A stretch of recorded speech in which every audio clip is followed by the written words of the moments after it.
Ibu bisa menulis di chat, di grup chat pertanyaannya, sebutkan nama, asalnya dari mana, dan ditujukan ke pemateri yang mana. Oke, baik, langsung saja saya mulai kegiatan kita.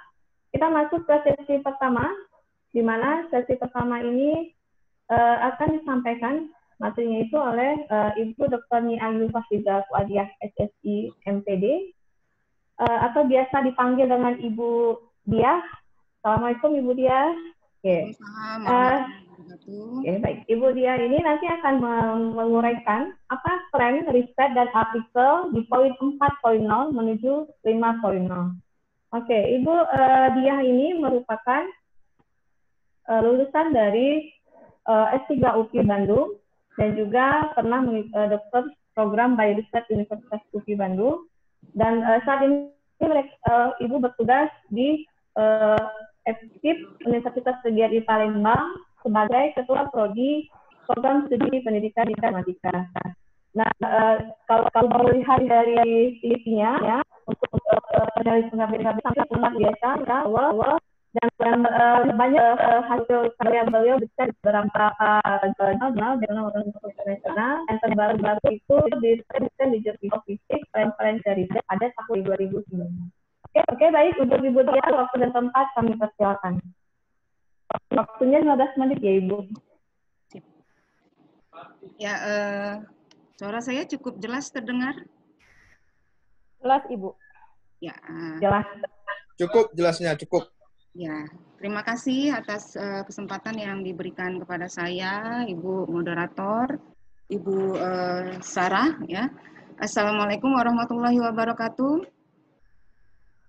Waalaikumsalam warahmatullahi wabarakatuh. Ya, yang terhormat Bapak Rektor YIN Loksemawe yang diwakilkan oleh Wakil Rektor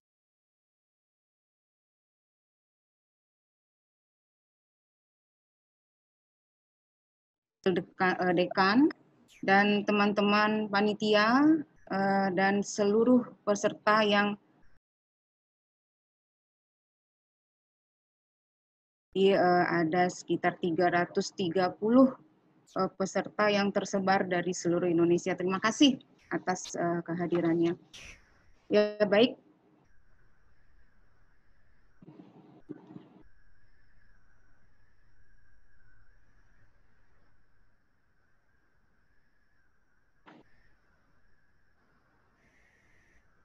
Ya, ini waktunya hanya 15 menit, sangat singkat sekali ya. Jadi kalau untuk membicarakan tren, apalagi tren riset yang di era industri 4.0 dan society 5.0 ini, saya kira bisa sampai 3 SKS per minggu ya. Jadi tiap minggu harus ada progresnya seperti itu.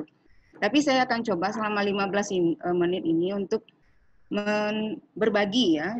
Jadi ini hanya sifatnya berbagi saja. Mungkin dari teman-teman semua nanti ada tambahan atau masukan ya. Bagaimana tren riset di era industri 4.0 dan society 5.0 ini. Baik teman-teman semua ya. Jadi berbicara tentang riset ya, kita harus tahu dulu riset itu apa. Ya. Jadi riset itu secara umum itu adalah suatu penyelidikan ya yang bertujuan memberikan informasi dan menyelesaikan berbagai masalah. Jadi riset ini sebenarnya hadir untuk mengatasi suatu masalah atau untuk mengcover suatu kebutuhan. Jadi kita punya kebutuhan, maka riset diadakan. Nah, di dalam riset itu sendiri ya adalah suatu penyelidikan yang tentunya harus sistematis ya, terkendali, empiris ya, kemudian juga dibimbing oleh teori dan hipotesis. Saya rasa teman-teman semua sudah tahu bahwa di dalam suatu riset itu harus sesuai dengan kaidah-kaidah karya ilmiah begitu. Nah, sekarang mengapa kita harus melakukan suatu riset?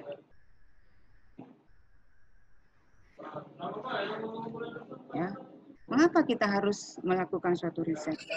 Jadi riset ini tadi ya muncul sebagai suatu suatu solusi dari suatu permasalahan. Nah, di samping itu ya, suatu riset juga memberikan pengetahuan dan keterampilan kepada kita ya untuk pengambilan suatu keputusan yang cepat ya, sehingga dapat menghadapi lingkungan yang berubah dengan cepat. Nah, sekarang apa sih kaitannya antara riset dengan teknologi? Sebenarnya riset dan teknologi itu saling terkait ya. Teknologi ada karena riset, gitu kan ya, teman-teman semua? Ya, teknologi ada karena hasil dari riset ya. Dan riset sendiri itu ada karena adanya persoalan atau kebutuhan-kebutuhan yang didasarkan atas teknologi itu sendiri. Jadi contohnya kayak gadget aja gitu.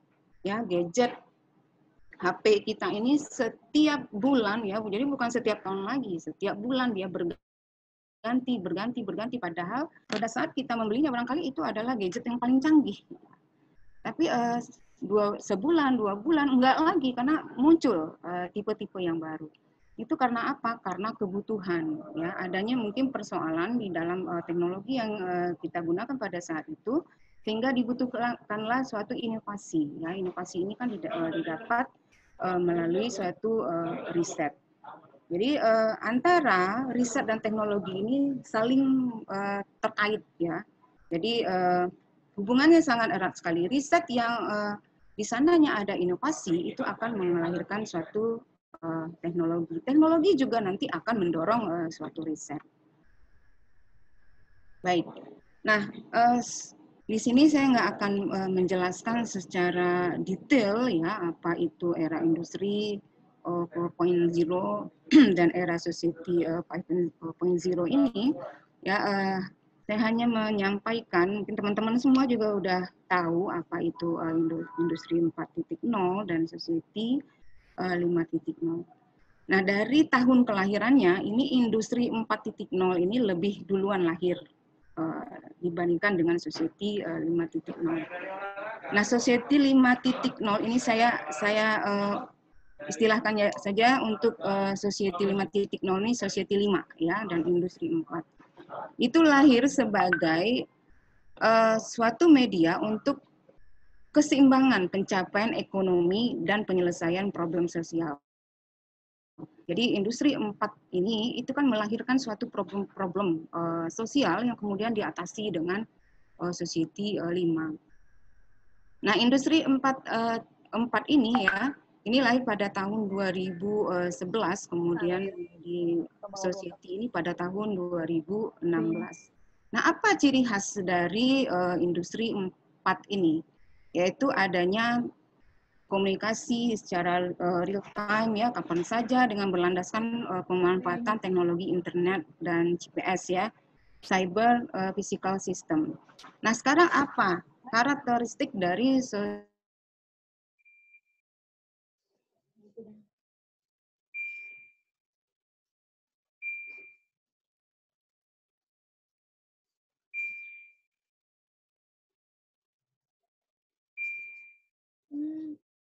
Bapak Ibu, teman-teman semuanya, ini ada potensi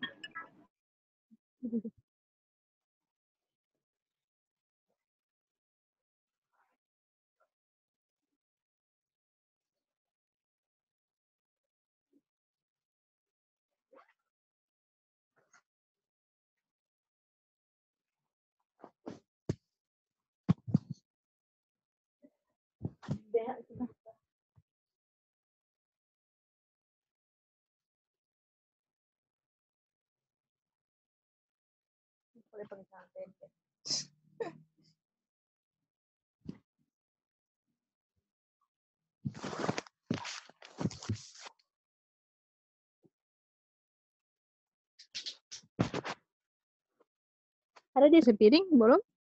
Dia suka sepiring belum?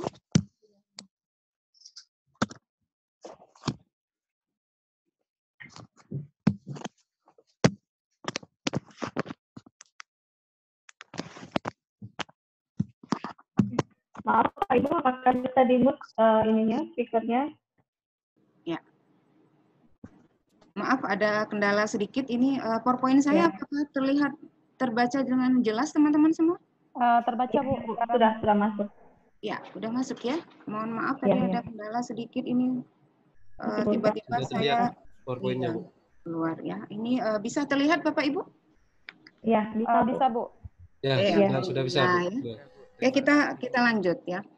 Jadi di dalam industri 4 ini ada potensi manfaat. Ini dijabarkan oleh Prastio dan Stopo. Oh, di dalam industri 4 ini ada pengembangan produk yang lebih cepat, kemudian perbaikan produktivitas ya. Kemudian adanya pemanfaatan data dan perbaikan waktu produksi.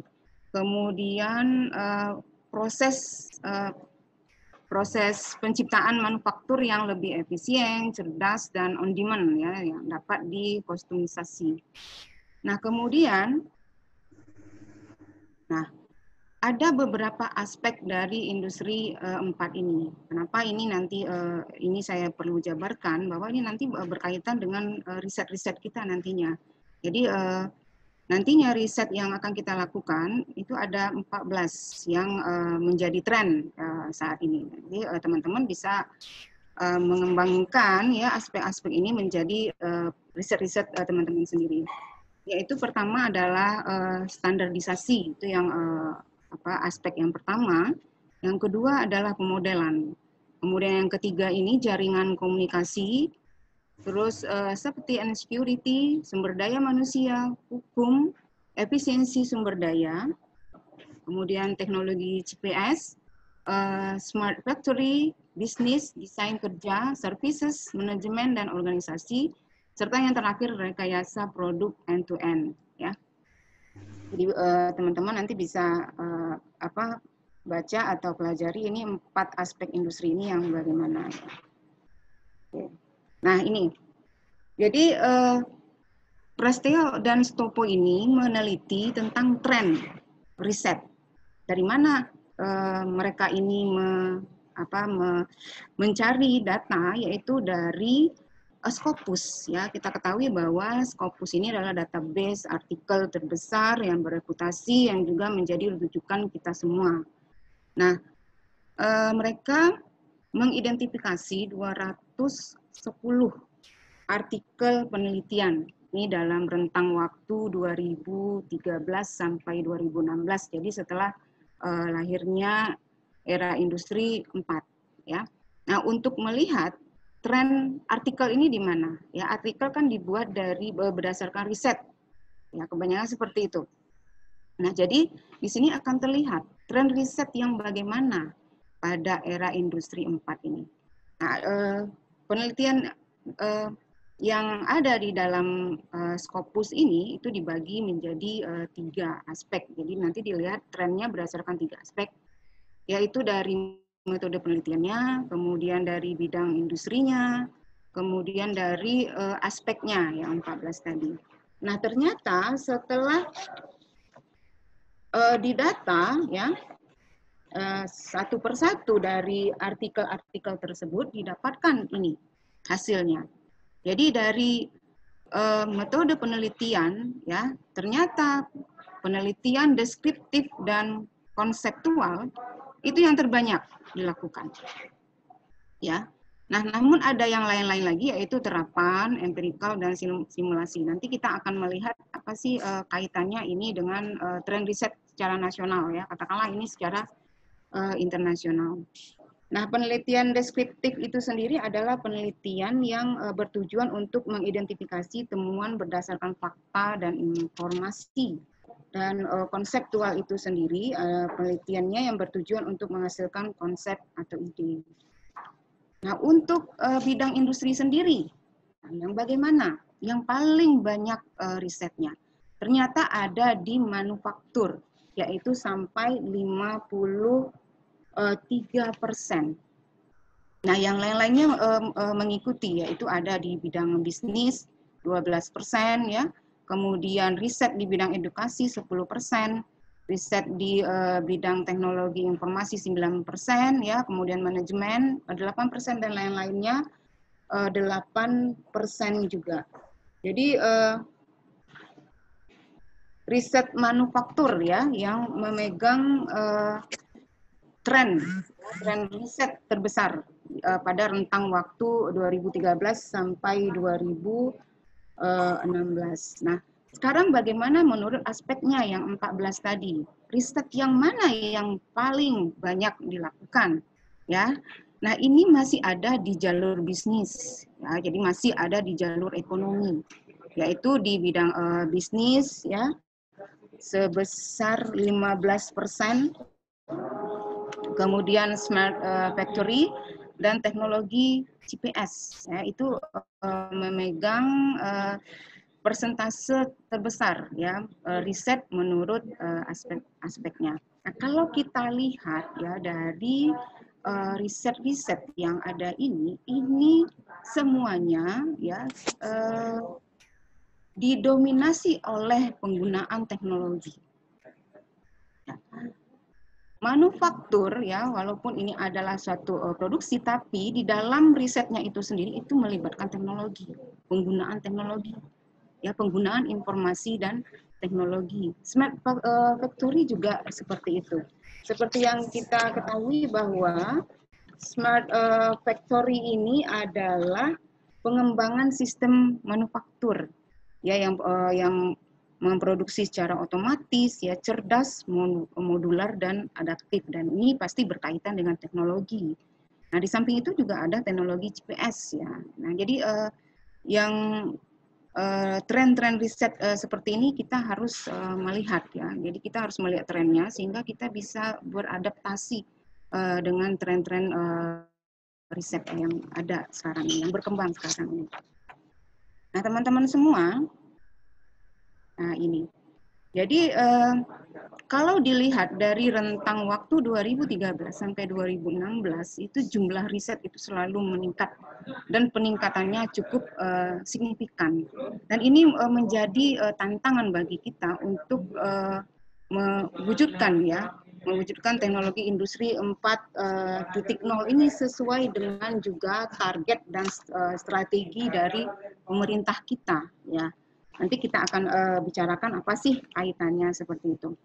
Nanti ke depannya riset yang terkait dari dampak dari penerapan industri 4 ini juga perlu ditingkatkan sehingga dampak buruk dari kehadirannya dapat diatasi dengan society 5.0. Nah, teman-teman kita sudah pasti tahu ya bahwa kalau dalam riset di Indonesia ini tuh kiblatnya ke Simlitamas, gitu ya teman-teman semua. Ya pasti kita punya impian semua bahwa proposal yang kita ajukan di Simlitamas itu lulus ya gitu. Nah tentu kita harus juga mengetahui riset-riset yang bagaimana yang lulus gitu. Dan juga kita harus tahu trennya ini bagaimana ya sehingga pada saat kita membuat proposal itu sudah sesuai dengan trennya. Teman-teman semua, sebenarnya saya juga seorang kompetitor sebenarnya ya dalam hibah ini ya. Jadi setiap ada hibah, insya Allah saya mengajukan ya. Jadi sama sebenarnya kita ini derajatnya ya, sama-sama pengusul sebenarnya. Namun saya coba berbagi apa yang pernah saya dapatkan ya. Jadi pada saat saya pernah mengikuti pelatihan penyusunan proposal ya oleh Prof. Kuncoro dari UNES ya. Jadi di sini dikatakan apa saja sih gitu yang proposal yang masuk ke dalam kriteria penilaian. Jadi kita tahu bahwa ya di dalam penelitian yang di Simlitamas itu, yang hibah penelitian, ada beberapa skema.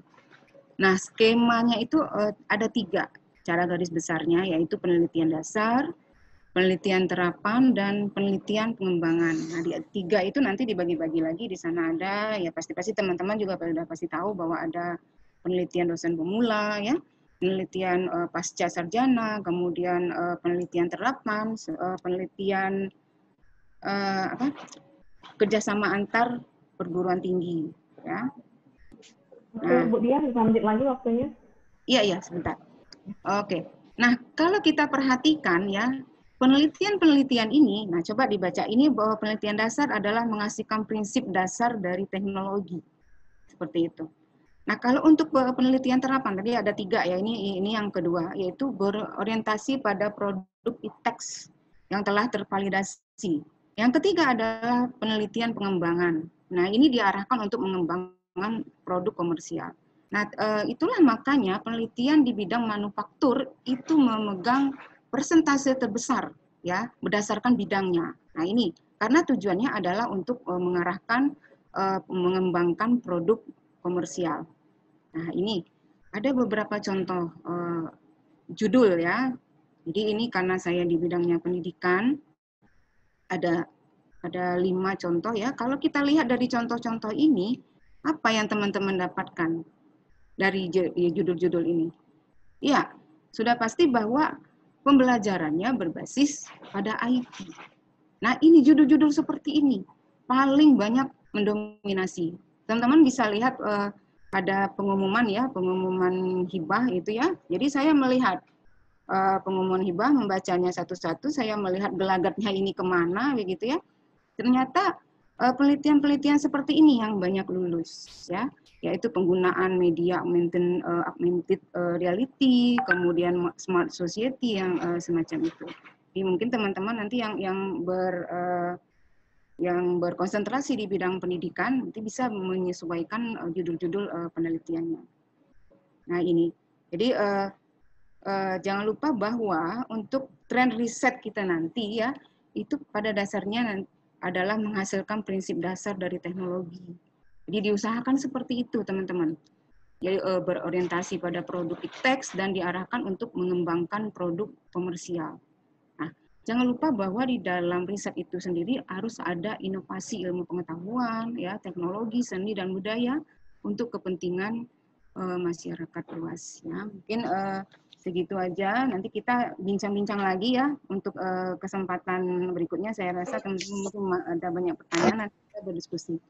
Terima kasih atas perhatiannya. Saya kembalikan ke Ibu Sandra, Ibu moderator ya.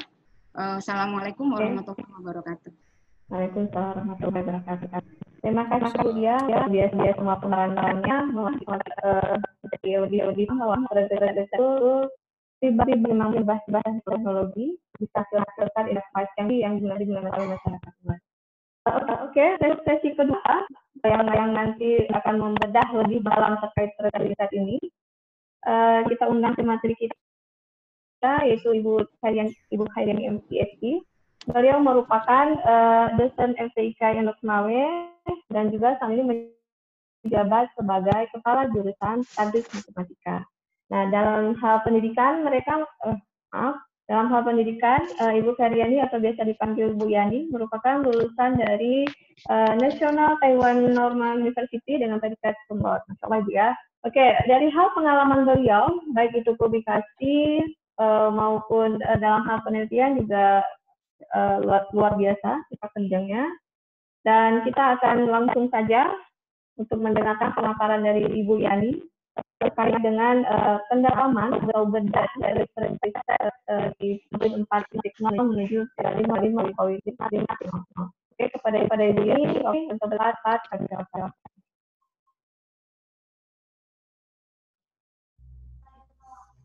Assalamualaikum warahmatullahi wabarakatuh.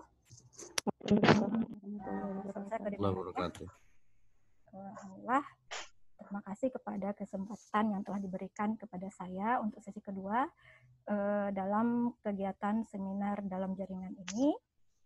Nanti apa yang saya paparkan bisa memberikan sedikit manfaat atau ilmu baru bagi Bapak Ibu semuanya. Saya yakin nanti materi ini pastinya masih banyak kekurangan karena keterbatasan pengalaman saya dibandingkan dengan 2 pemateri yang lainnya, pastinya ya. Tapi saya mencoba semaksimal mungkin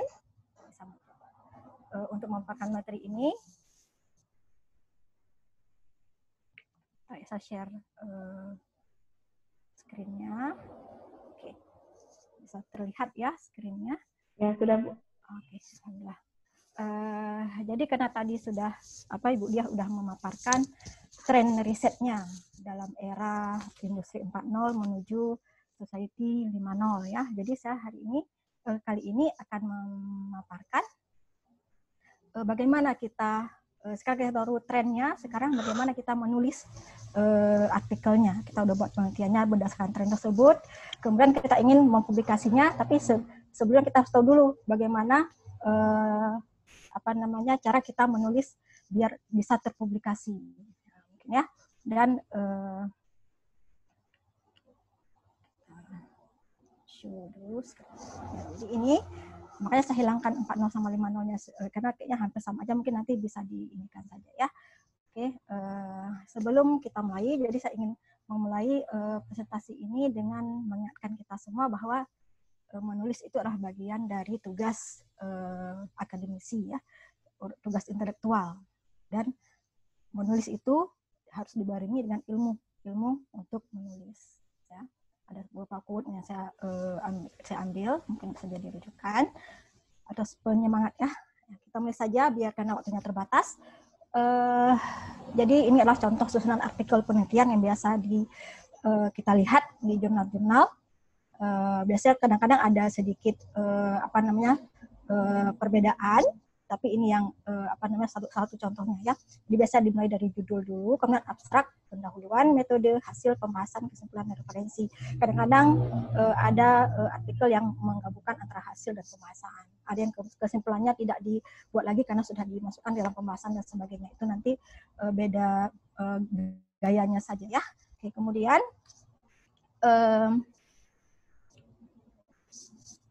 baik, kemudian, oh ya, salah saya kecil ya sebentar ya.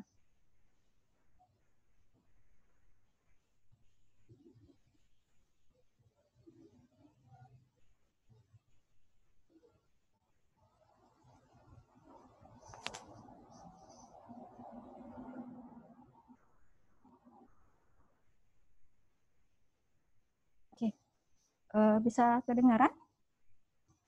Kedengaran Ibu? Oke, Ya, bisa. Kita perbesar volume dulu ya. Baik,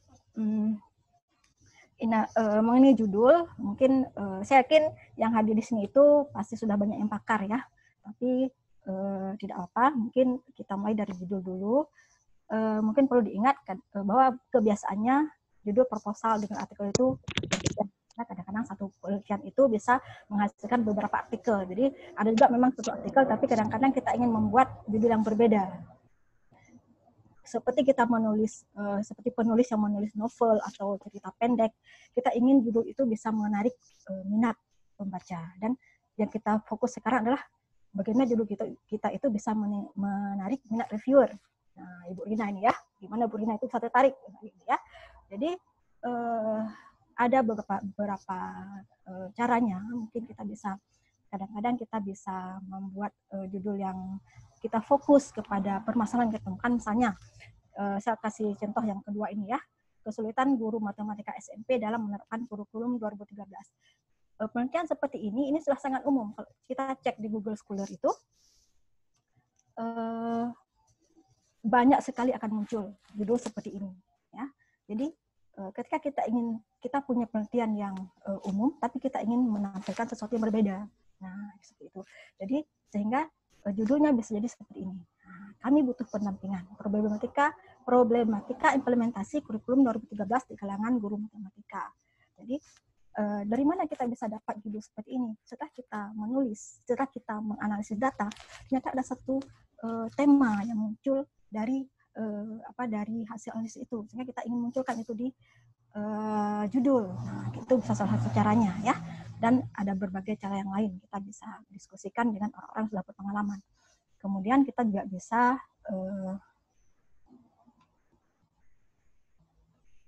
membaca di judul-judul yang sudah yang ada di jurnal-jurnal berkualitas. Ini saya kasih contoh di salah satu jurnal pendidikan yang terindeks Sinta 1 di Ristek Dikti, ada Cakrawala Pendidikan. Kita bisa lihat di judul terkini, mungkin seperti kata Bu Dia tadi, bahwa kita bisa melihat bahwa kadang sekarang lebih banyak tentang bidang ke arah teknologi ya.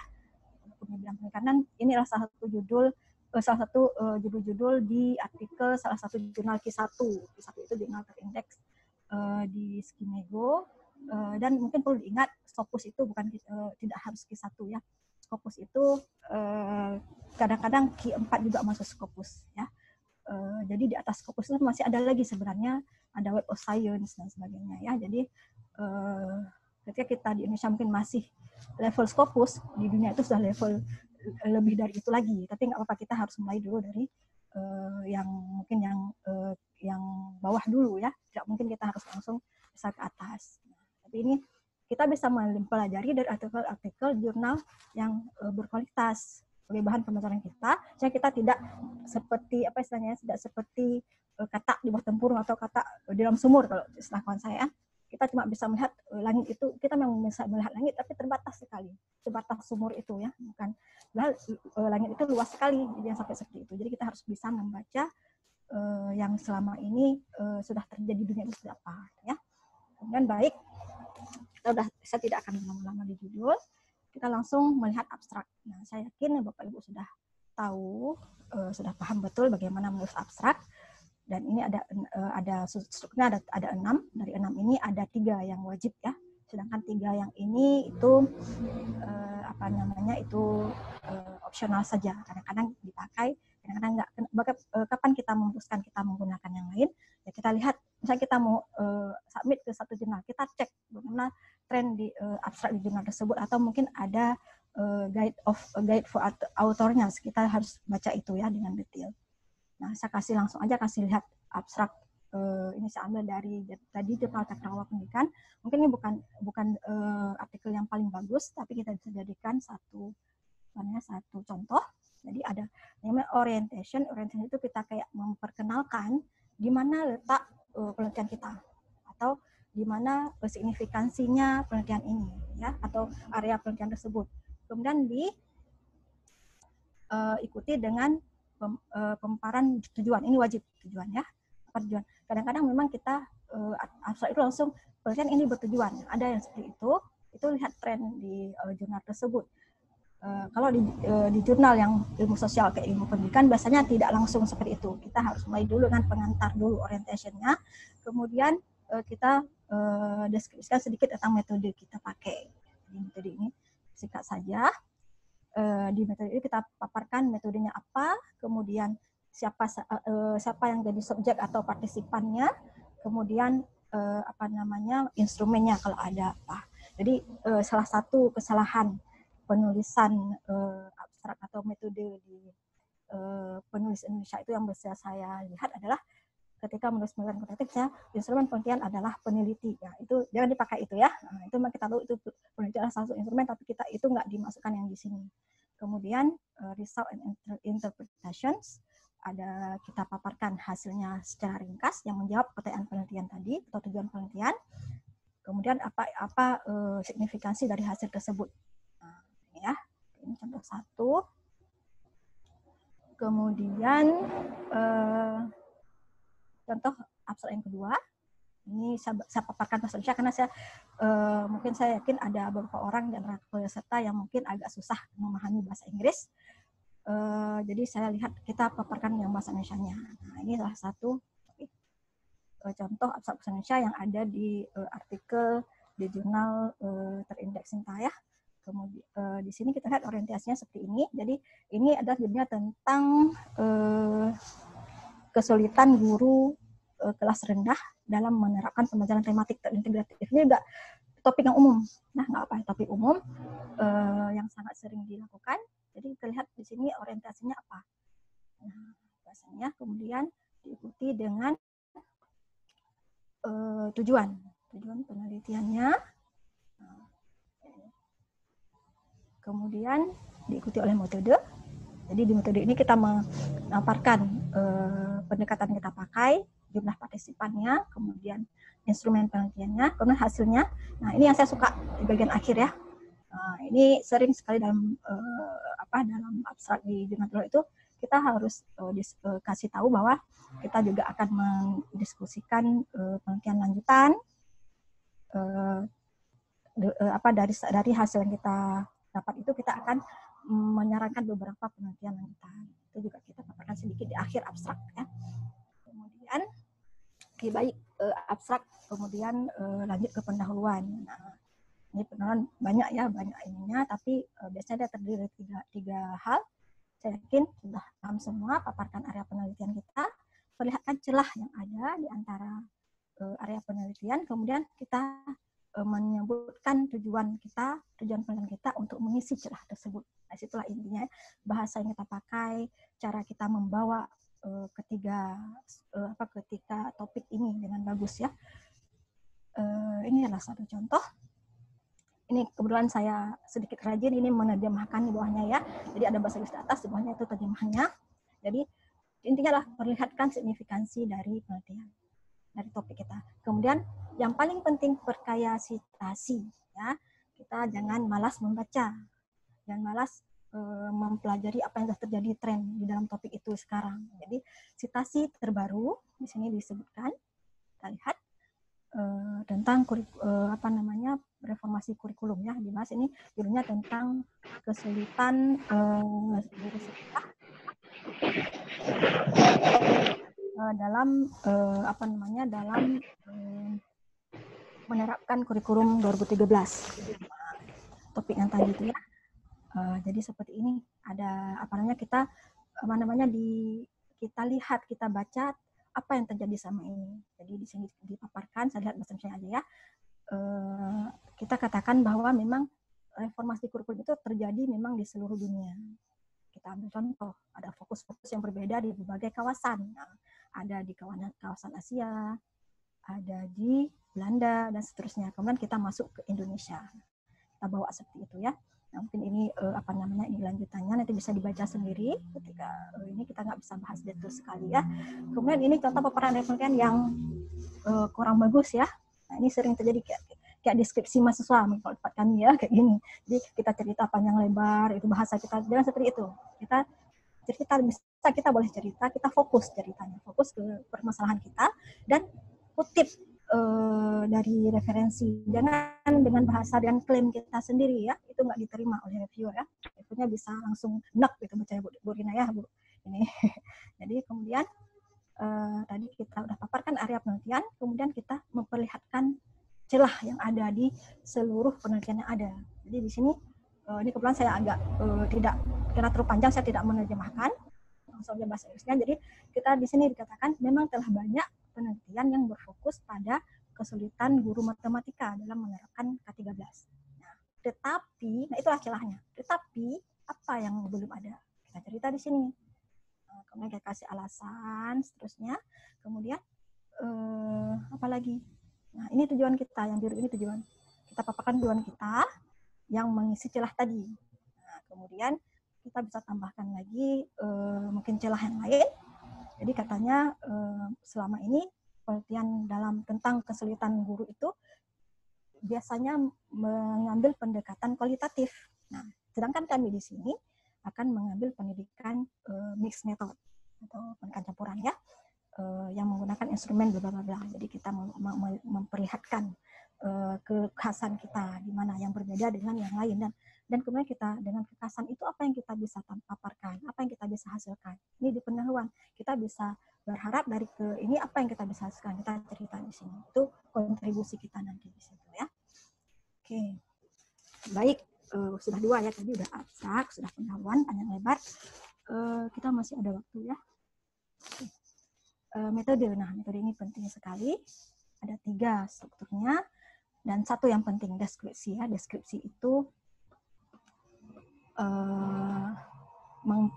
memberikan secara detail keterangan tentang subjek penelitian, data, dan prosedur yang digunakan. Sedangkan orientasi dan rasional itu opsional. Nanti kita lihat contohnya ya. Dan ingat, metode itu harus cukup jelas dan detail.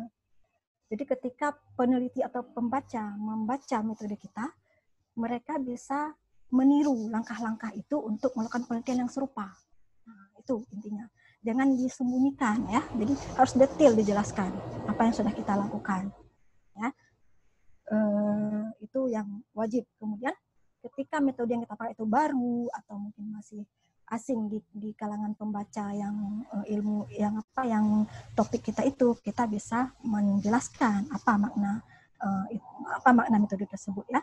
Kita lihat contoh di sini. Contoh di sini, nah ini ada sebelah kiri itu yang tepat, sebelah kanan itu yang kurang tepat ya. Jadi kita lihat kedua metode ini, yang sebelah kiri itu dikatakan menggunakan mixed method, kemudian dijelaskan bagaimana mixed method yang dipakai di sini, bukan penjelasan apa itu mixed method, itu nggak perlu dijelaskan, orang udah tahu ya, bisa dibaca di buku penelitian.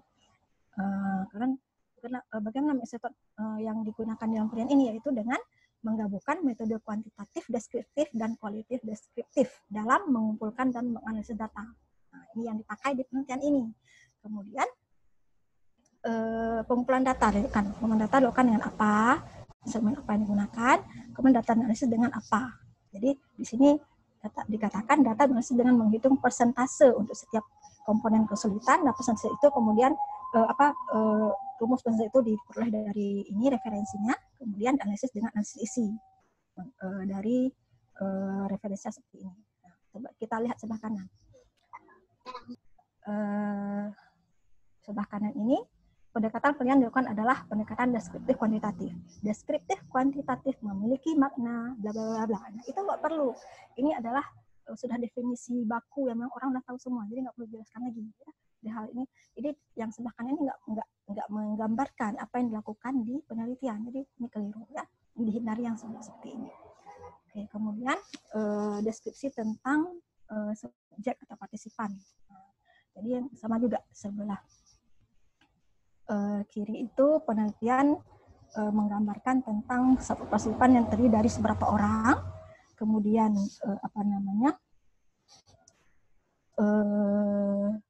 karakteristiknya bisa berasal dari mana, kemudian berapa usianya, karena ini tentang kesulitan guru dalam mengimplementasikan kurikulum, jadi mungkin ada faktor usia, jadi kita paparkan usianya, penting. Kemudian ada pengalaman mengajarnya, dan ada tentang pengalaman mereka mengikuti sosialisasi, jadi kita paparkan karakteristiknya di metode. Nah, sebelah kanan, nah ini kan kita juga ya, belasihlah keseluruhan objek penelitian, itu nggak perlu dijelaskan lagi. Anak SMP, SMA udah tahu progresi itu apa ya. Jadi tidak perlu kita paparkan lagi di ini kita. Kemudian Pak Yani 2 menit lagi waktunya. Ya, oke. Dan seterusnya gitu ya. Kemudian tidak dijelaskan berapa orang partisipannya, bagaimana karakteristik seperti apa, tidak dijelaskan. Nah, ini mungkin kemudian kita lanjut dengan menjelaskan tentang instrumen penelitian yang kita gunakan. Jadi kalau kita pakai instrumen yang kita kembangkan sendiri, dijelaskan bagaimana tahap pengembangannya dilakukan. Secara detail, orang bisa mengikutinya. Langkah-langkah itu ya.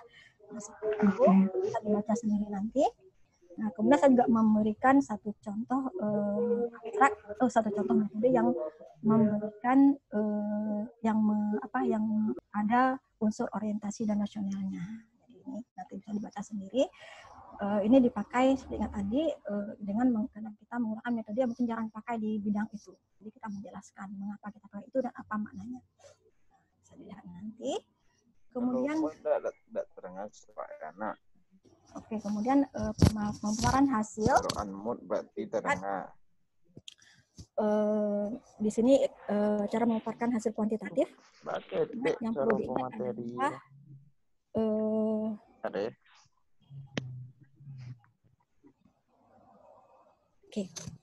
yang perlu diingat adalah ketika kita memaparkan data dalam bentuk kuantitatif dalam tabel, jangan diulang lagi apa yang telah ditampilkan di tabel.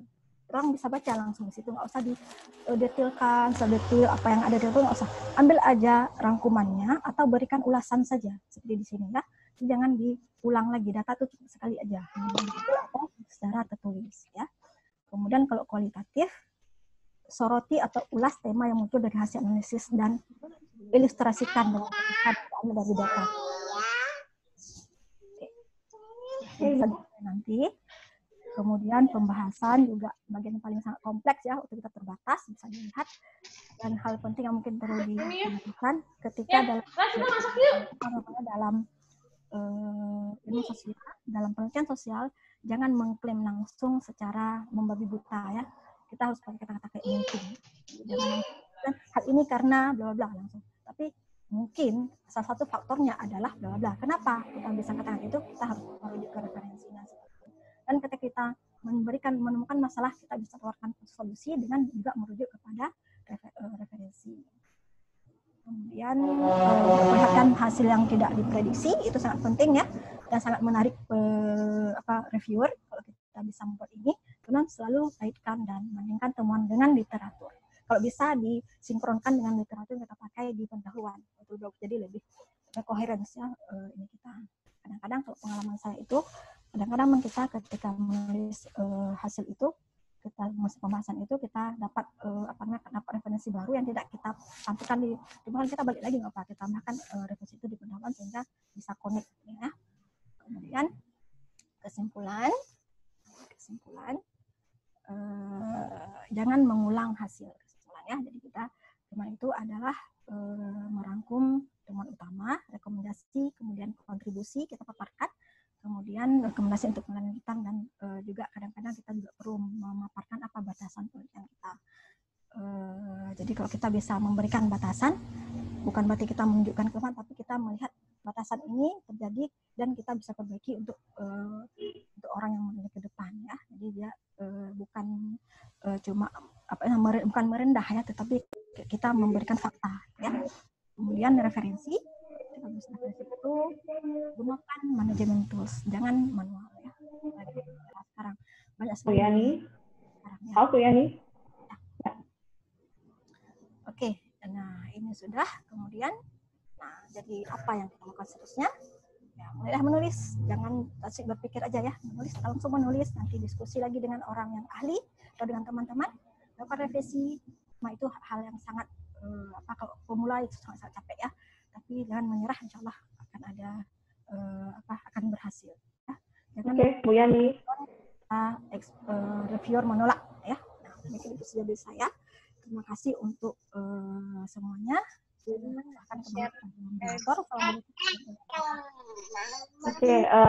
Waalaikumsalam warahmatullahi wabarakatuh. Terima kasih untuk Ibu Kiani sudah menyampaikan materinya yang bagus, sangat bagus, sehingga kita jadi tahu tips dan triknya bagaimana menulis artikel yang baik. Baik Bapak Ibu, untuk selanjutnya kita akan masuk ke sesi terakhir, ketiga, yaitu materinya itu terkait dengan bagaimana sudut pandang reviewer terkait dengan artikel yang kita tulis.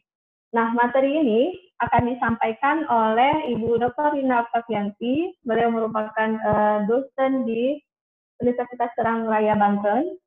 Beliau merupakan lulusan dari Universitas Pendidikan Bandung, jurusan matematika, dan juga pengalaman pernah mengikuti Junior Research Fellowship in Sandwich Life Program di Copenhagen, Denmark. Oke, untuk waktu dan tempat kami persilakan untuk Ibu Rina, silakan. Sebelumnya, mohon maaf Bapak Ibu, tolong di mute suaranya biar lebih kedengaran ya. Untuk materi nanti akan di-share langsung oleh panitia. Bu Rina? Halo, Bu Rina? Ya, sudah ya. Ya, silakan Ibu. Ya, bismillahirrahmanirrahim. Assalamualaikum warahmatullahi wabarakatuh. Waalaikumsalam. Ya, sebelumnya saya mengucapkan terima kasih kepada seluruh jajaran dari IAIN Lok Sumawe yang sudah memberikan kesempatan untuk kami bisa sharing di sini, dan juga saya menyapa para Bapak Ibu yang saya lihat ada dosen saya juga, ada teman-teman saya, ini kayak semacam reuni lah gitu ya. Baik, tidak panjang lebar karena kita juga dibatasi oleh waktu. Tema yang diberikan kepada saya adalah riset dan artikel dalam sudut pandang reviewer. Ya, kenapa saya dikasih tema ini? Mungkin Bu Ketua Pelaksananya melihat saya ada beberapa pengalaman menjadi reviewer di beberapa jurnal nasional dan ada juga yang di jurnal internasional. Sebenarnya Pak, Bu, ini pengalaman itu juga dari pengalaman pahit sebenarnya yang menjadi reviewer itu. Karena seringnya di-reject, jadi saya penasaran apa sih sebenarnya yang diinginkan oleh reviewer gitu loh. Karena setiap kali bikin berluaran paper gitu, masuk ke jurnal A, jurnal B dari seluruh ujung dunia. Mungkin ya, saya pernah masuk ke Australia, saya pernah masuk ke Amerika, pernah masuk ke Inggris, tapi ya seringnya di reject gitu ya. Tapi jangan karena kemudian pengalaman reject itu kemudian jadi baper gitu ya. Harus dihindarkan seperti itu. Baik, ini materi yang saya mau share kepada Bapak Ibu semuanya. Ya, oke. Sebelumnya mungkin tadi pemateri 1, pemateri 2 sudah memaparkan sangat apik, begitu lengkap, apalagi tadi pemaparan dari Bu Yani, itu yang reviewer mau banget lah, gitu ya. Tadi sudah dipaparkan mulai dari judulnya harus seperti apa, kemudian abstraknya harus kayak gimana, pembahasan di latar belakangnya harus seperti apa dijelaskannya. Nah, itu sudah cukup diwakilkan sebenarnya. Jadi di sini saya hanya merangkum aja sesuai dengan pengalaman saya. Dan kita semua tahu ya bahwa menerbitkan paper, artikel, atau manuskrip, atau apapun namanya yang sejenis itu, di jurnal nasional maupun internasional, itu adalah bukan hal baru ya untuk dunia akademisi. Siapa aja dunia akademisi, yaitu dosen, kemudian guru, kemudian mahasiswa. Kalau dosen dengan tridharmanya gitu ya, salah satu luarannya adalah menerbitkan paper di jurnal nasional maupun internasional. Kemudian kalau guru mungkin untuk pengembangan keilmuan atau juga kenaikan pangkat misalkan, dan mahasiswa sebagai salah satu syarat untuk kelulusan biasanya seperti itu ya. Nah, tadi sudah dijelaskan tren penelitian, kemudian melakukan penelitian, hasil penelitiannya kemudian dipublikasikan kepada khalayak ramai, kepada masyarakat, kepada komunitas. Nah, kemudian setelah buat paper, itu disubmit ke jurnal. Setelah submit ke jurnal, disitulah mulai masuk ke 4 tahap publikasi ya. Yang pertama itu ada screening. Screening itu biasanya dilakukan oleh editor, ada managing editor juga. Jadi sebenarnya yang punya yang punya kekuasaan penuh untuk menolak atau untuk mereject itu sebenarnya editor ya. Jadi reviewer itu hanya membantu editor saja sebenarnya. Ini rahasia ya Bapak Ibu ya. Kemudian kedua adalah tahap reviewing ya. Jadi mereview paper. Jadi setelah editor mengatakan ini udah masuk nih skop kita jurnalnya, papernya di jurnal kita sudah masuk skopnya, sudah masuk cakupannya, masuklah ke proses review oleh reviewer ya. Di review biasanya kalau di Indonesia itu. Jadi ada double blind gitu.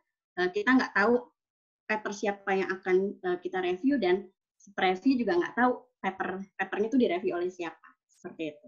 Kemudian setelah proses review masuk ke editing. Itu kalau sudah ada keputusan diterima ya, masuk editing, kemudian editing langsung masuk ke publishing. Nah, kemudian masalah muncul di sini pada saat kita sudah submit jurnal.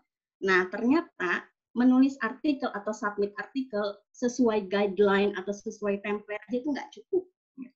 Kok nggak cukup sih? Ya, perlu dibutuhkan kemampuan untuk tidak baper, harus siap lahir batin, menerima segala konsekuensi yang diberikan oleh editor gitu ya.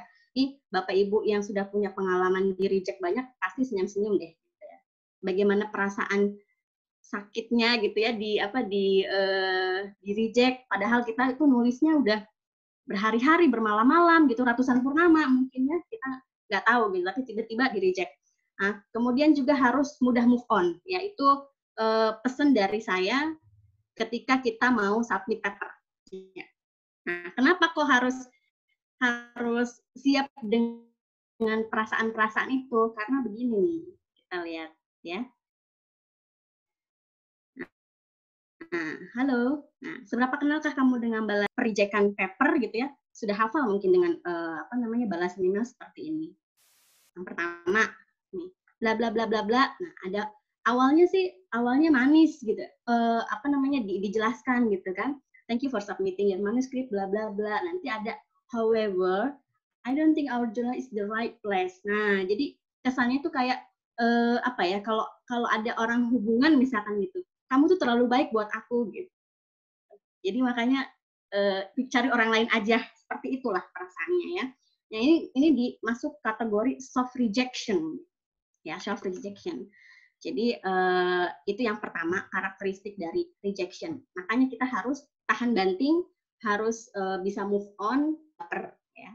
Yang kedua, nah ini contoh lagi ya. While they find your work of some potential bla bla bla bla, di belakangnya itu ada apa namanya? Kalau kamu mau merevise manuskripmu dengan biasanya kayak gini tuh banyak revisiannya gitu ya, banyak masukannya dari reviewer. Nah, ini juga masuknya soft rejection gitu ya. Tapi ini masih untung dari yang pertama karena masih dikasih kesempatan buat memperbaiki papernya. Ya, next. Nah, lain lagi kalau ada begini, wah langsung, tuh. Ya, ada kata-kata we are sorry to have to disappoint you, katanya Inggris, bla bla bla, bahwa apa namanya intinya adalah papermu tuh nggak sesuai gitu dengan skopan jurnal kita seperti itu. Ini hard rejection masuknya, ya.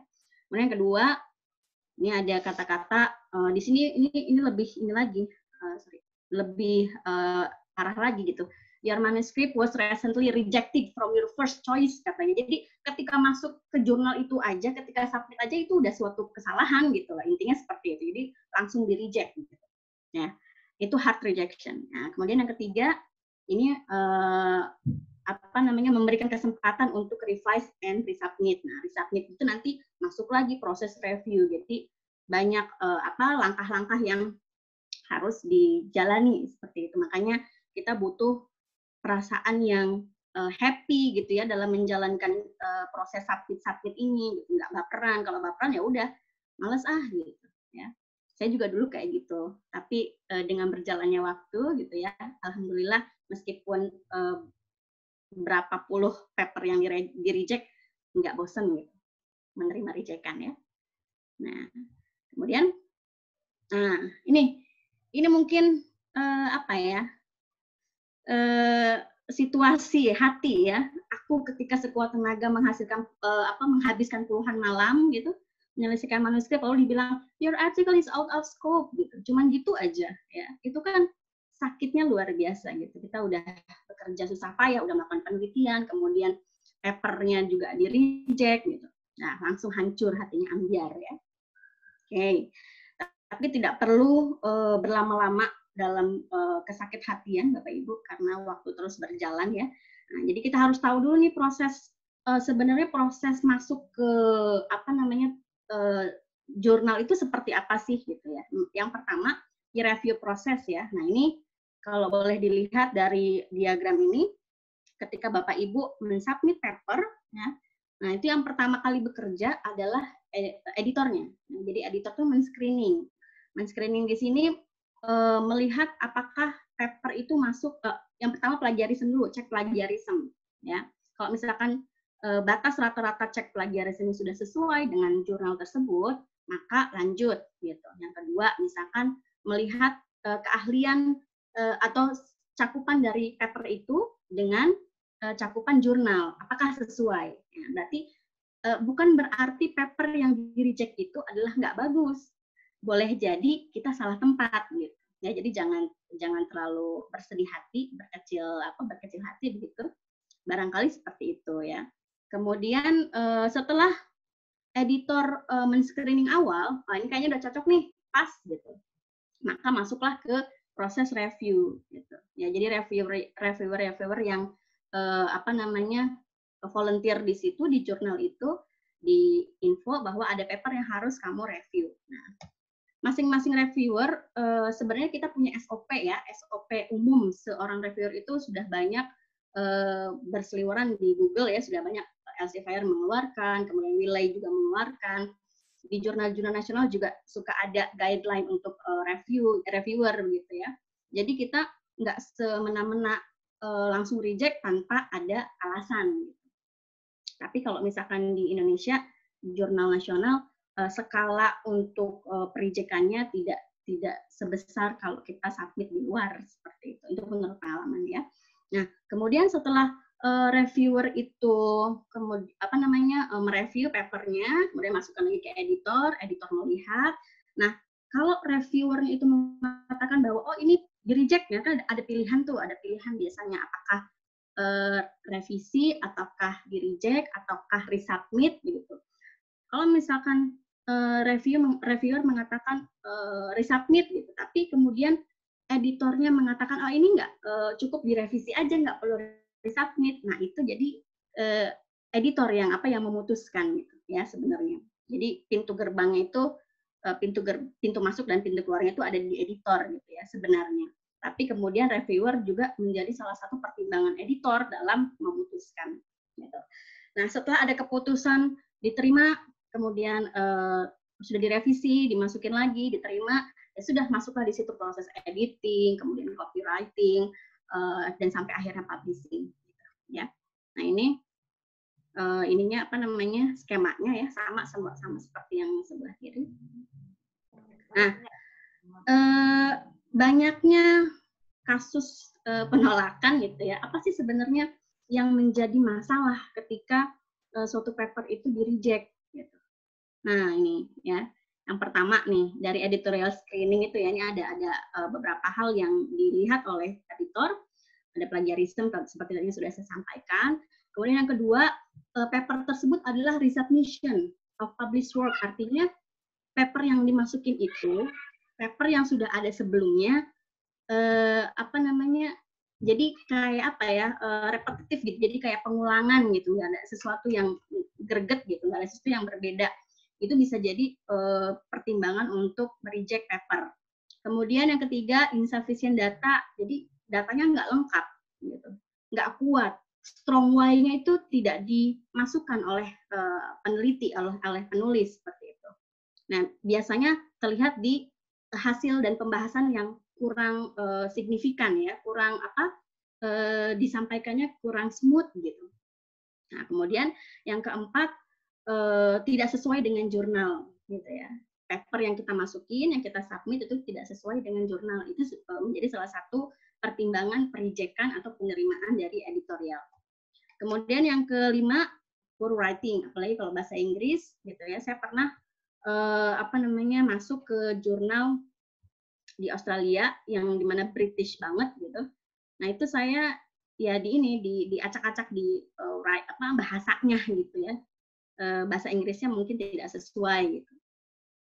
Kemudian, nah during peer review, nah setelah editorial screening masuk ke peer review, nah di sini juga reviewer bekerja. Nah, yang pertama melihat signifikansi of study gitu. Jadi kalau misalkan rendah, tidak ada kebaruan, tidak menunjukkan strong why-nya penulis kenapa kok harus mengangkat tema itu, nah itu bisa jadi di reject gitu, bisa jadi pertimbangan untuk tidak menerima. Kemudian yang kedua sama tadi ya, insufficient data, jadi evidence for validation-nya bukti untuk memvalidasi apa yang ditulis itu kurang. Ini bisa jadi kurang sitasi, kurang banyak paper-paper yang dibaca mungkin oleh penulis ya. Kemudian yang ketiga, maaf Bu Linda, ya? Waktunya bisa dipersingkat 2 menit lagi Bu. Wow, ya baiklah. Oke, ini bisa dibaca sih sebenarnya, kita cepat aja. Nah ini what the journals actually look for. Nah ini pekerjaan seorang reviewer itu harus menjelaskan keenam ini gitu ya.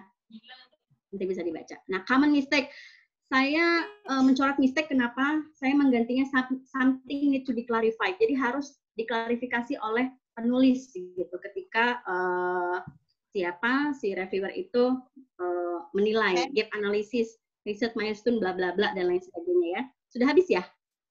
Iya, udah Bu. Oke deh kalau gitu. Nah ini nanti bisa dibaca sendiri ya Bapak Ibu. Mungkin akan lebih kaya pas di diskusi ya. Saya akhiri. Terima kasih. Assalamualaikum warahmatullahi wabarakatuh. Waalaikumsalam warahmatullahi wabarakatuh. Oke. Terima kasih Bu Rina untuk pemaparan materinya yang luar biasa. Ya, untuk perlu diketahui bahwa Bu Rina ini sudah menjadi reviewer dari 2016 sampai 2019 itu lebih di 18 jurnal, baik nasional maupun internasional. Oke, baik ya Bapak Ibu semuanya. Kita sudah menyelesaikan 3 sesi. sebelum masuk ke sesi tanya jawab, nanti mungkin panitia akan share absensi, mohon diisi sesuai namanya, titelnya, agar nanti tidak ada kesalahan pada sertifikat. Oke, baik, saya langsung saja memulai kegiatan diskusi kita. Nah, untuk pertanyaan pertama, ini ada 2 pertanyaan yang hampir mirip, itu ditujukan kepada Ibu Khairiani. Pertanyaannya adalah dari Bapak Awalul Fajri dan Ibu Rosimah Hidar yang menanyakan lebih kurang adalah bagaimana cara kita memilih metode penelitian yang tepat berdasarkan rumusan masalah. Dan Awalul Fajri menanyakan bagaimana cara kita sama memilih metodologi yang tepat dalam sebuah riset. Nah, apakah ada indikator khusus kita menentukan metode dalam suatu penelitian? Oke, selanjutnya Ibu Yani menjawab secara singkat. Bismillahirrahmanirrahim. Pertanyaannya bagus sekali ya. Tapi untuk menjawabnya itu saya tidak tahu triknya apa ya, atau trik khusus atau trik cepatnya gimana cara kita menentukan metode penelitian itu. Saya juga kurang ilmu tentang itu ya. Tapi yang bisa saya kasih saran adalah perhatikan dulu apa tujuan penelitian kita, kemudian kita bisa lihat prediksi apa yang kita mau dari tujuan penelitian itu.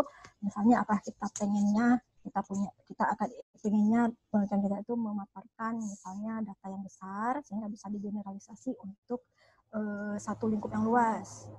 Artinya kita pilih kuantitatif, jenisnya kita lihat lagi. Kemudian kalau misalnya kita inginnya ada yang mendalam, datanya mendalam seperti apa, berarti kita merujuk ke kualitatif dan kita pilih lagi nanti jenisnya apa di situ ya. Dan sering-sering membaca metode penelitian yang tren sekarang itu apa di bidang kita. Nah, itu juga sangat membantu ya. Jadi seperti tadi, setiap jurnal atau artikel yang bagus itu metodenya itu pasti detail sekali dijelaskan. Nah, kadang-kadang kalau metodenya baru, berarti mereka akan menjelaskan kenapa pakai metode itu, apa alasannya dan apa makna metode itu. Jadi kita bisa lihat di situ kita pelajari. Jadi kalau saran dari ketika saya kuliah dulu, saran dari pemirsa adalah lebih kalau kita mau tahu tren sekarang baca di artikel. Kalau di buku itu sering udah kadaluarsa, ya. Jadi kalau kita pengen hal-hal yang lebih detail lagi, mungkin kita harus cari di buku. Tapi kalau sekarang fokuslah menulis dengan melihat ke artikel-artikel terbaru yang berkualitas. Itu akan lebih up to date lah istilahnya ya, dibandingkan dengan kita orang Indonesia kan ketika di sini mungkin ada satu kesannya klaim bahwa kalau dulu saya kuliah dulu ya di sini buku itu lebih bagus. Jangan ambil di internet, buku lebih bagus. Nah, sekarang enggak, kan trennya udah beda ya. Trennya sekarang adalah yang di internet itu lebih bagus, tapi internet yang mana? Gitu ya, internet itu luas sekali ya. Jadi lihat artikel lebih bagus, lihat metode di sana dengan topik kita itu biasa pakai apa dan kita maunya seperti apa. Tinggal dibanding-bandingkan aja dan konsultasi dengan pembimbingnya yang lebih expert pastinya ya. Jadi itu saran dari saya tidak khusus itu nggak ada yang cepat itu nggak ada. Tapi sekarang kan gampang, tinggal cek di internet, tik Google udah cepat nanti keterangan gitu kan. Sekali sekarang hidup mahasiswa sekarang ya. Nah, seperti itu. Jadi mungkin itu udah saya yang saya tahu seperti itu, mungkin nanti bisa ditambahkan dengan materi yang lain mungkin ya, kalau ada ilmunya. Nah, mungkin itu saja. Oke. Ya, terima kasih Bu Yani. Ya, memang bergeser ya Bu trennya ya. Kalau dulu kita pakai buku, sekarang lebih ke internet semuanya, yang hal yang terbaru. Oke, berikutnya pertanyaannya ditujukan ke Ibu Rina. Ini lebih ke curhat Bu ya. Curhat, ditolak, baper, semuanya lengkap gitu Bu ya. Jadi ada pertanyaan dari Yenti Juniarti, PG PAUD Gorontalo, yang menanyakan, adakah hal khusus yang dipelajari oleh seorang reviewer, mengingat terkadang yang mereview tidak sesuai dengan kaidah yang sebenarnya. Misalnya kontennya tidak diperhatikan, jadinya kita berdebat itu, atau kadang harus sampai mengganti judul pada hal terkecil. Halo? Oke. Baik, itu dari Juniarti. Ada satu lagi Bu ya pertanyaannya untuk Bu Rina juga dari Elvan Julianto, Universitas Jember, yang menanyakan bahwa pernah pengalaman Bu di reject oleh jurnal internasional dengan teman-teman kantor. Kalau menurut saya, scope kita sama, tapi punya teman diterima, punya kita ditolak dengan alasan tidak sesuai. Kemudian diberikan link untuk jurnal kedua oleh editor. Nah, tetapi jurnal kedua tersebut saya pikir malah tidak sesuai dengan scope yang saya tulis. Kira-kira sisi mana yang ada kesalahannya menurut Ibu Rina? Oke Bu ya, ada 2 pertanyaan untuk Ibu. Silakan Ibu Rina. Ya, terima kasih Bapak Ibu. Saya coba yang pertama dulu. Tadi apa ya? Saya lupa. Adakah apa tadi? Hal khusus yang dipelajari oleh reviewer. Okay. Hal khusus ya. Sebenarnya Bapak Ibu untuk menjadi seorang reviewer itu ada SOP-nya sebenarnya ya. Tapi terkadang di jurnal nasional itu tidak semua SOP itu disampaikan gitu. Kita harus baca di webnya. Nah, tapi itu tantangan menjadi seorang reviewer ya. Jadi harus mau baca, harus buka insight gitu. Nah, kalau untuk di jurnal internasional sendiri, memang SOP itu sudah diberikan ketika publisher atau ya meminta kita untuk menilai suatu artikel, apa saja yang harus dinilai, kemudian kedalamannya seperti apa gitu. Jadi memang masing-masing publisher itu memiliki aturan sendiri terhadap reviewernya gitu. Jadi tidak bisa disamaratakan sebenarnya. Tapi kalau memang yang publisher yang sudah bagus, yang sudah baik karena dia ingin menjaga kualitas paper yang masuk gitu. Jadi reviewernya juga harus digeder gitu loh. Ya ada pelatihannya juga seperti itu. Ya, jadi memang beda-beda ya masing-masing publisher, tergantung publishernya seperti apa. Cuman kalau untuk secara umum SOP secara umum jadi reviewer itu banyak kok gitu. Kita bisa cari, kita bisa googling seperti itu. Ya. Kemudian yang kedua dari Pak Ervan itu apa ya Bu tadi? Jadi beliau sudah mengaplikasi di jurnal pertama. Ya, perbedaan ya. Ya, karena gini dalam satu jurnal itu kan beda-beda reviewernya gitu ya. Nah boleh jadi di antara reviewer juga kadang suka ada perbedaan gitu, meskipun kita punya SOP yang sama gitu kan. Mungkin yang satu tidak terlalu ketat, yang penting sudah memasuki standar gitu kan. Oke deh boleh gitu. Yang satu mungkin ketat gitu. Ya jadi kayak reviewer hibah aja juga kayak gitu ya, meskipun kita sudah punya persamaan persepsi gitu kan, seperti ini yang harus diterima, seperti ini yang harus di reject, tapi tetap itu kembali kepada subjek si reviewernya sendiri seperti itu kan. Ketika masing-masing reviewer menerima SOP itu kan kadang beda ya ininya persepsinya terhadap SOP tersebut gitu. Ada yang memandangnya oh iya ini harus seperti ini nih, ada yang oh ini yang penting udah standar deh gitu, ada yang seperti itu. Jadi ya barangkali memang bukan papernya yang tidak bagus, tidak baik ya, barangkali memang kesempatan pada saat itu untuk publish di jurnal itu belum ada mungkin.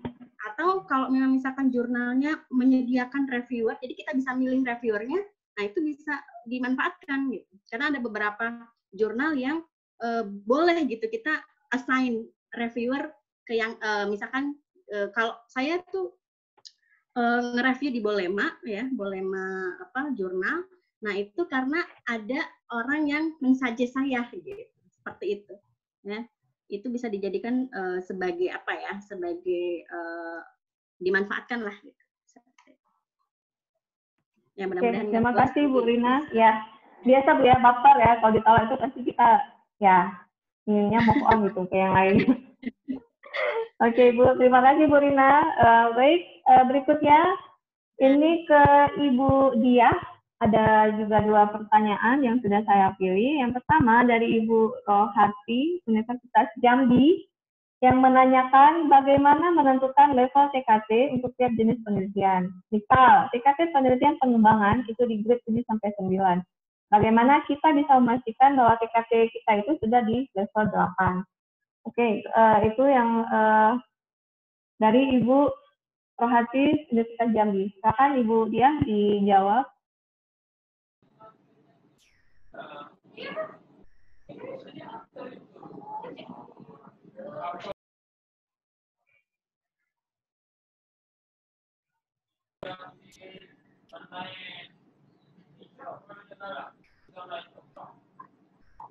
Ya, terima kasih atas pertanyaannya. Mohon maaf, ini moderator pertanyaan kedua tadi apa ya? Mohon bagaimana? Oke, yang pertama kan TKT Bu ya, bagaimana level TKT. Yang kedua itu bagaimana memunculkan novelty dari riset yang kita ajukan. Memunculkan esensi dari novelty. Oh, kebaruan maksudnya. Kebaruan dari riset yang kita ajukan. Oke. Ya, saya jawab yang TKT dulu ya. Yang kedua dulu ya. Kayaknya ya. Oh ya, oke. Sebentar. Silakan Bu. Ya. Jadi untuk memunculkan novelty ya, pertama kita harus banyak membaca ya, berkaitan dengan riset-riset yang sudah ada. Kadang-kala kita kan menemukan bahwa riset kita ini sama dengan orang lain. Karena untuk satu jenis riset itu banyak ya. Seperti dalam pembelajaran saja, misalnya aplikasi pembelajaran blended learning itu kan banyak banget yang pakai gitu. Nah, sekarang kita memunculkan novelty-nya yang bagaimana? Nah, ada baiknya bahwa kita ya menetapkan satu fokus penelitian kita. Jadi jangan kita ambil semua penelitian jadi penelitian kita gitu. Jadi kita harus punya ciri khas sendiri, sehingga dari sana terbangunlah novelty yang berbeda dari riset-riset yang sudah ada. Nah, perlu teman-teman ketahui bahwa novelty ini sebenarnya hadir karena perbedaan penelitian riset kita dengan orang lain. Nah, caranya seperti yang saya katakan tadi adalah banyak membaca riset-riset yang sama sebidang dengan kita. Nah, seperti yang contohnya tadi, kita mau ambil blended learning misalnya. Kita harus banyak membaca mengenai hasil-hasil penelitian mengenai blended learning sehingga kita tahu, oh ada gap di antara itu. Nah, kitalah yang kemudian mengisi gap di situ, seperti yang disampaikan oleh Bu Yani tadi ya. Nah, gap yang kita munculkan itulah yang kemudian memunculkan novelty-nya seperti itu. Jadi saran saya juga bahwa teman-teman harus punya fokus penelitiannya apa gitu, sehingga dalam ini pengkajiannya, sehingga kita tahu progres penelitian yang di bidang itu sampai di mana. Dan kita tahu kelemahan dan kelebihannya, sehingga kita bisa memunculkan yang tadi dikatakan sebagai novelty-nya. Gitu. Jadi kuncinya ya teman-teman harus banyak membaca sih sebenarnya ya. Oke, seperti itu. Nah, kemudian yang kedua mengenai pengukuran TKT ya.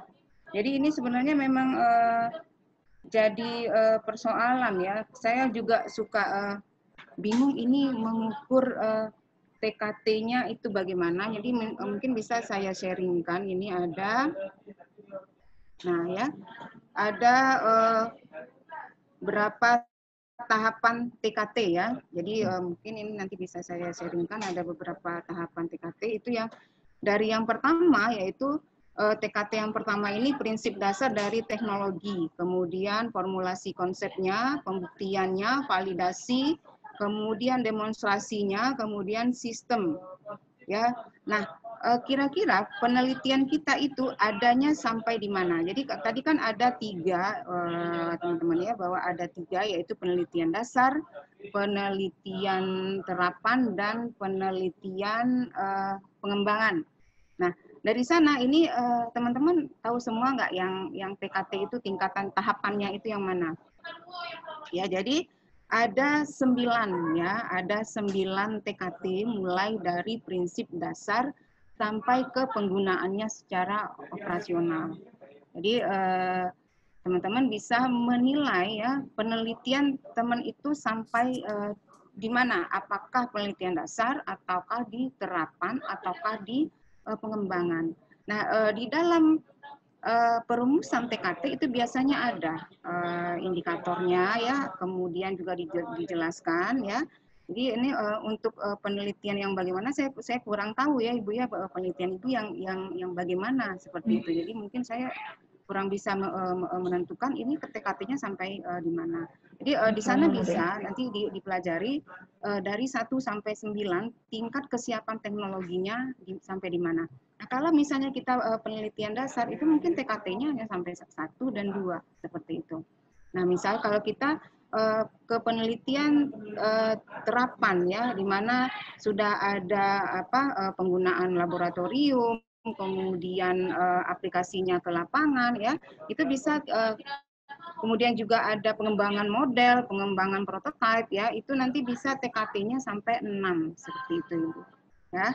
Jadi mungkin nanti bisa saya sharekan, ini punya Diti juga kebetulan saya ada ya. Saya bisa sharekan ke panitia untuk teman-teman semua bisa menentukan sampai di mana TKT penelitian teman-teman masing-masing. Ya. Demikian Ibu Sarah, saya kembalikan. Oke. Baik, terima kasih Ibu. Memang TKT-nya agak sulit Bu ya, menentukan di posisi yang mana. Iya, betul. Oke, baik, terima kasih Ibu. Berikutnya mungkin ini ada special request, pertanyaan dari Bapak Warek, Pak Zulfikar Ibutul. Silakan Pak, secara langsung. Baik, Assalamualaikum warahmatullahi wabarakatuh. Waalaikumsalam. Terima kasih kesempatan yang sudah diberikan. Hormat saya kepada 3 pemateri yang cantik-cantik di bulan suci Ramadan. Ada beberapa pertanyaan dan pengalaman saya mungkin yang perlu saya pertajam karena berdasarkan apa yang sudah ada di Google Scholar mungkin dan di Sinta.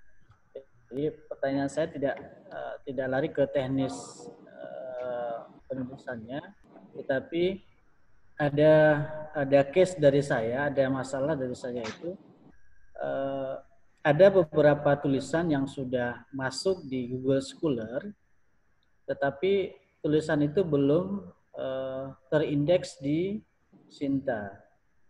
Nah, kemudian ada juga yang sudah ada tulisan yang sudah di Google di jurnal internasional yang terindeks, tetapi sampai hari ini sudah 1 bulan itu juga belum masuk ke aplikasi Sinta. Nah, mungkin dari pengalaman pemateri ada nggak cara saya supaya lebih mempercepat tulisan saya itu dimasuk ke dalam aplikasi Sinta, karena memang alhamdulillah saya sudah mengajukan berkas profesor dan yang sudah masuk di Sinta itu baru 2 tulisan yang terindeks Scopus. Ada 2 lagi tulisan yang belum masuk ke aplikasi Sinta. Yang pertama dia ada jurnal internasional yang terindeks, satu lagi proceeding internasional yang terindeks. Tetapi 2 ini belum masuk di Google Scholar sudah ada, tetapi di aplikasi Sinta belum terindeks. Jadi mungkin apakah dari pihak jurnalnya yang harus kita hubungi atau bagaimana, mungkin pengalaman Ibu reviewer tadi mungkin bisa berbagi pengalaman supaya artikel kita itu bisa lebih cepat masuk ke Sinta. Mungkin itu saja Ibu Sarah sebagai moderator. Ya. Terima kasih kepada Ibu pemateri. Saya akhiri. Assalamualaikum warahmatullahi wabarakatuh. Warahmatullahi wabarakatuh. Oke, terima kasih Pak Jong. Silakan Ibu Rina menjawab pertanyaan dari tadi. Baik Bapak, terima kasih. Kalau untuk ada paper yang sudah terindeks di Google Scholar atau Scopus tapi tidak muncul atau belum muncul mungkin ya di Sinta, itu biasanya ranahnya verifikator internal Bapak. Jadi setiap universitas itu mempunyai verifikator internal Sinta yang tugasnya adalah ya tadi kalau misalkan ada sesuatu yang tidak sesuai atau belum sesuai papernya belum masuk atau belum ada di Sinta, itu beliau yang mensinkronkan. Jadi masalah sinkronisasi aja sih sepertinya itu Pak. Gitu. Barangkali di IAIN sudah ada verifikator internal Sinta ya? Sudah ada Pak. Nah iya, jadi beliau yang nanti mungkin minta dicekkan gitu. Ini apa namanya sudah, kenapa belum masuk seperti itu. Oke. Gitu, Baik Bu, Bapak. terima kasih. Semoga lancar Bapak ini apa Insyaallah, pengajuan amin. guru besarnya. Amin. Oke, baik. Terima kasih Bu Rina. Nah, berikutnya ada pertanyaan, memang mayoritas kita juga mungkin pernah menerima email, itu biasanya diminta untuk submit jurnal. Nah, itu bagaimana tanggapan dari Bu Rina? Apakah itu dia legal, berbayar, atau predator? Silakan Ibu. Ya, ini juga yang perlu hati-hati ya, yang perlu perhatikan juga oleh setiap penulis gitu ya, peneliti. Pasti emailnya itu selalu dikirimi, ya mungkin di spamnya gitu kan ya, dikirimi supaya masuk submit paper di jurnal tersebut. Nah, awalnya saya tidak pernah jadi langsung delete aja itu, karena dalam frame saya itu pasti predator gitu kan istilahnya. Tapi beberapa bulan yang lalu saya jadi penasaran gitu kan, saya cek deh di situnya kan dia bilang jurnal ini adalah indeks Scopus gitu. Nah, saya cek lah di Scopus source gitu ya. Dan ternyata dia benar ada gitu di situ. Jadi itu salah satu jadi mematahkan gitu bahwa ternyata yang mengirimkan email dari publisher itu tidak hanya jurnal yang predator gitu atau jurnal yang biasa aja, tapi memang ada juga jurnal internasional yang Scopus yang seperti itu.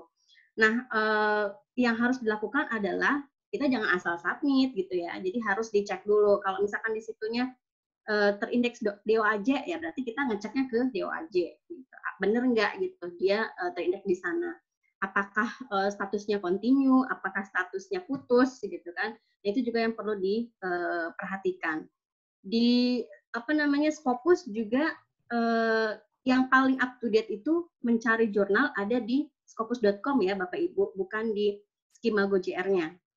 Nah, kadang ada yang ketika ngecek di skema GoJR ada gitu, tapi di Scopus sources-nya nggak ada gitu. Padahal yang lebih up to date itu adalah di scopus.com-nya seperti itu. Karena di sana lebih jelas tahun-tahun kapan yang di coverage, tahun kapan yang putus begitu. Jadi ada keterangannya lebih jelas daripada yang di skema GoJR. Gitu. Oke.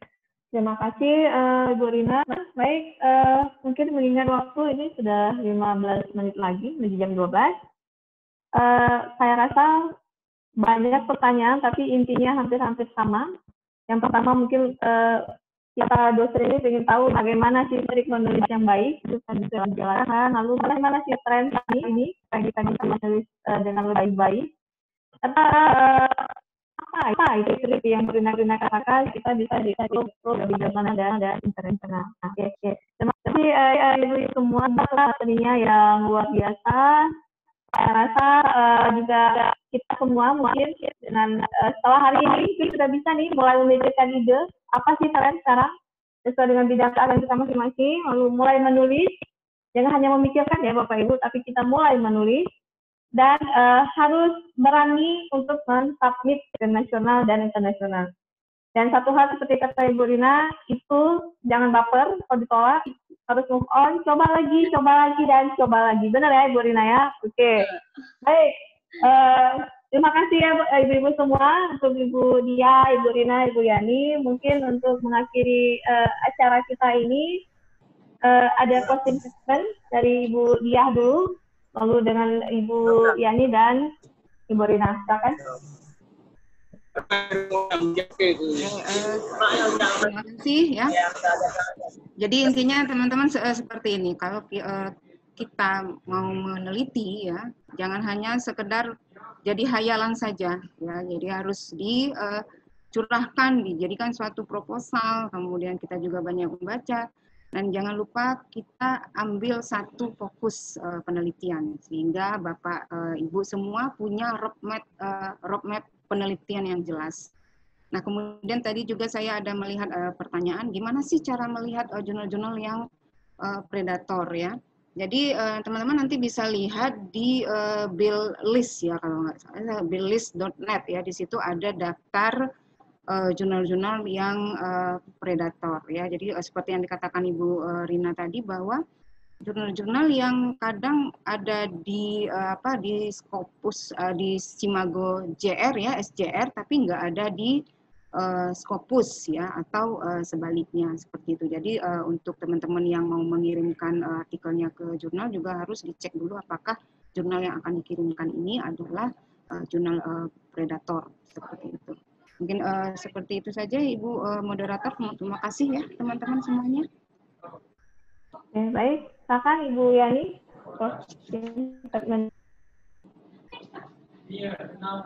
Saya dari saya kayaknya udah tersampaikan tadi semua. Nah, intinya itulah, kalau misalnya kita pengen menerbitkan artikel ya harus ditulis ya. Tadi kata aku dia juga ya, Pak Bu Rina, jangan dihayalkan.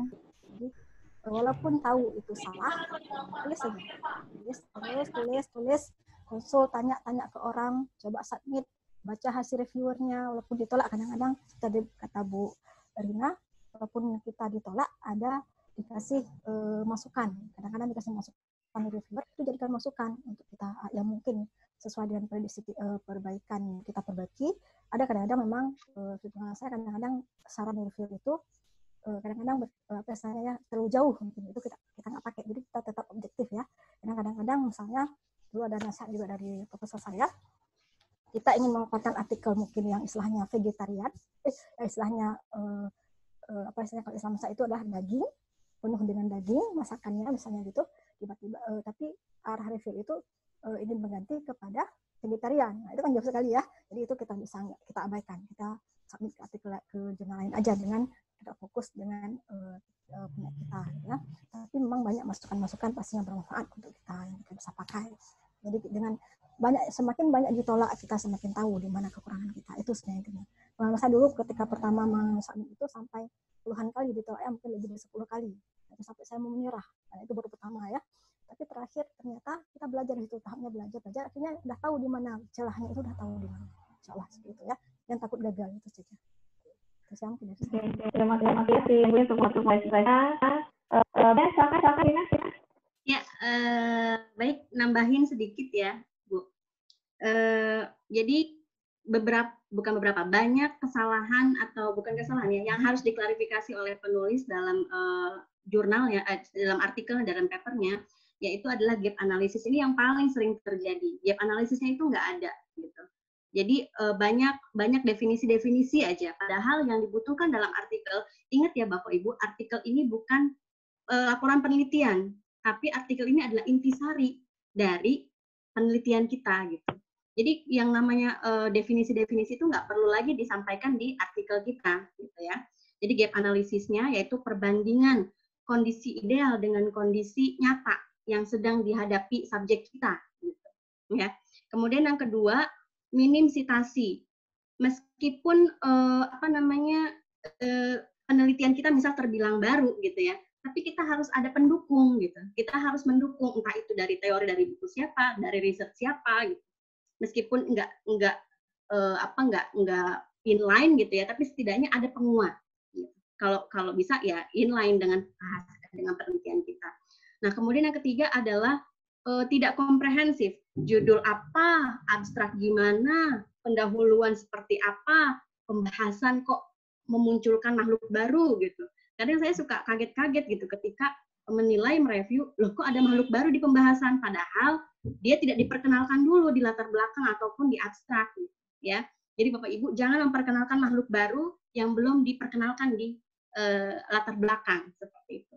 Ya, jadi harus komprehensif antara judul, abstrak, pendahuluan, kemudian metodologi, apalagi ini harus detail ya, karena metodologi itu sebagai salah satu inspirasi untuk penelitian yang lain gitu, jadi bisa direplikasi ya. Kemudian pembahasan juga dan kesimpulan ini adalah akhir dari perjalanan penelitian itu. Kalau misalkan metodologi penelitiannya oke, pembahasannya oke, kesimpulan itu bisa acceptable gitu, bisa diterima. Itu aja sih tambahannya. Terima kasih. Baik, terima kasih Bu Rina, Ibu Dia dan Ibu Yani, memang luar biasa materi hari ini. Insya Allah yang kita harapkan dengan materi ini kita dapat menghasilkan tulisan-tulisan yang luar biasa, dan juga semua anggota di sini lebih kurang sekarang tinggal 311. Nah, itu bisa menghasilkan, segera menulis ya, Bapak Ibu segera menulis dan bisa menghasilkan karya tulis yang bisa dipublikasi baik nasional dan internasional. Oke, mungkin sudah di penghujung kegiatan kita hari ini, yaitu seminar work from home yang diselenggarakan oleh FCIK YIN Lukmawe. Mungkin ini yang saya lihat di chat ya, masih dengan kuesioner dan absen. Nanti mungkin panitia akan membagikan linknya, ataupun kan ada grup chat WA, nanti bisa ditanyakan. Nah, tolong diisi, absensinya tolong diisi nama dan juga titelnya sesuai dengan saat pendaftaran. Oke, baik. Untuk pertemuan hari ini, mari kita ucapkan alhamdulillah. Semoga ilmu yang kita dapatkan berkah dan bisa kita manfaatkan dengan semaksimal mungkin. Saya selaku moderator hari ini, mohon maaf jika ada salah kata. Insya Allah kita ketemu lagi di acara yang lain. Dan terima kasih untuk partisipasi Bapak Ibu semuanya seluruh Indonesia. Kami FCIK YIN Lukmawe merasa sangat terharu, ini saya moderator sangat terharu bisa men-share ilmu dari ada 3 provinsi ya, dari Banten, dari Palembang dan Aceh. Semoga bermanfaat. Oke, saya akhiri pertemuan kita hari ini. Assalamualaikum warahmatullahi wabarakatuh. Saya kembalikan kepada Waalaikumsalam warahmatullahi wabarakatuh. Oke, terima kasih Ibu Sarah Fazila MPD atas panduan acaranya pematerinya. Bapak dan Ibu peserta yang masih bergabung, kita telah sampai di akhir acara. Kami ucapkan terima kasih kepada Bapak dan Ibu peserta, dan kami ucapkan terima kasih yang sebesar-besarnya kepada Ibu-Ibu pemateri. Dan saya mewakili panitia, mohon maaf jika ada kesalahan dan kata-kata yang salah selama seminar ini berlangsung. Dan untuk polling silahkan diisi lewat polling yang tersedia, dan absen juga sudah kami share Pak linknya di chat. Dan saya akhiri, wabillahi taufiq wal hidayah. Assalamualaikum warahmatullahi wabarakatuh. Waalaikumsalam warahmatullahi wabarakatuh. Panitia stay dan pemateri stay.